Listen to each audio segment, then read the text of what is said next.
కమ్యూనిస్టుల కంచు కోటలో కమల వికాసం జరిగింది. కేరళ రాష్ట్రంలో బీజేపీ ఓ మున్సిపల్ కార్పొరేషన్ ను చేజెక్కించుకుంది. It never happened in the history. Kerala రాష్ట్ర చరిత్రలో ఎప్పుడు కూడా ఒక మేయర్ పీఠాన్ని బీజేపీ కైవసం చేసుకోవడం అనేది జరగలేదు. మొట్టమొదటిసారిగా జరిగింది. ఆ బీజేపీ కేడర్ కి, బీజేపీ అక్కడ రాష్ట్ర నాయకులకు, మిగతా అందరికీ కూడా ఒక బిగ్ బూస్ట్ అని చెప్పాలి. అది కూడా తిరువనంతపురం, క్యాపిటల్ సిటీ, కేరళ రాష్ట్ర రాజధాని తిరువనంతపురంలో ఈ మున్సిపల్ కార్పొరేషన్ ఎన్నికలు జరిగాయి. ఈ తిరువనంతపురంలో మొత్తం 101 డివిజన్లు ఉన్నాయి. అందులో 100 డివిజన్లకు ఎన్నికలు జరిగాయి. ఈ 100 డివిజన్లలో సింగిల్ లార్జెస్ట్ పార్టీగా బీజేపీ అవతరించింది. బీజేపీ 50 డివిజన్లలో విజయం సాధించింది.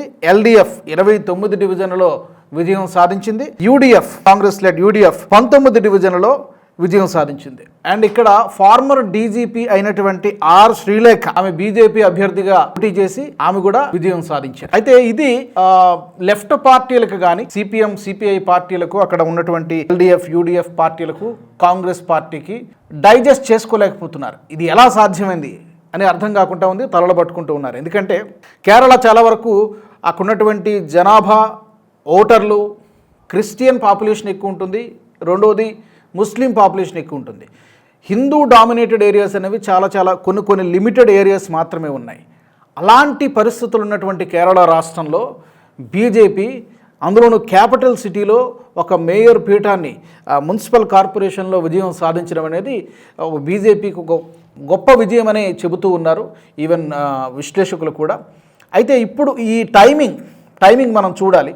ఎందుకంటే వచ్చే సంవత్సరం కేరళ రాష్ట్ర అసెంబ్లీ ఎన్నికలు కూడా జరగబోతున్నాయి. కాబట్టి ఇది డెఫినెట్గా బీజేపీ యొక్క కేడర్కి, నాయకులకు ఒక నూతన ఉత్సాహాన్ని ఇస్తుంది అనడంలో ఏమాత్రం అతిశయోక్తి లేదు.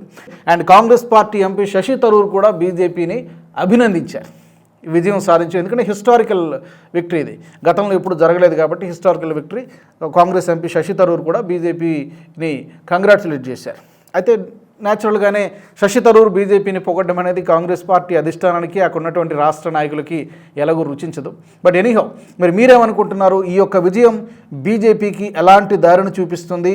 వచ్చే ఎన్నికల నాటికి, వచ్చే అసెంబ్లీ ఎన్నికల నాటికి బీజేపీ ఏ మేరకు బలపడుతుంది? పవర్లోకి వచ్చేంత అవకాశం ఉందా, లేదంటే ఎంతో కొంతమేర పుంజుకుంటుందా? తప్పకుండా కామెంట్ సెక్షన్లో పెట్టండి. మరొక వీడియోలో కలుద్దాం.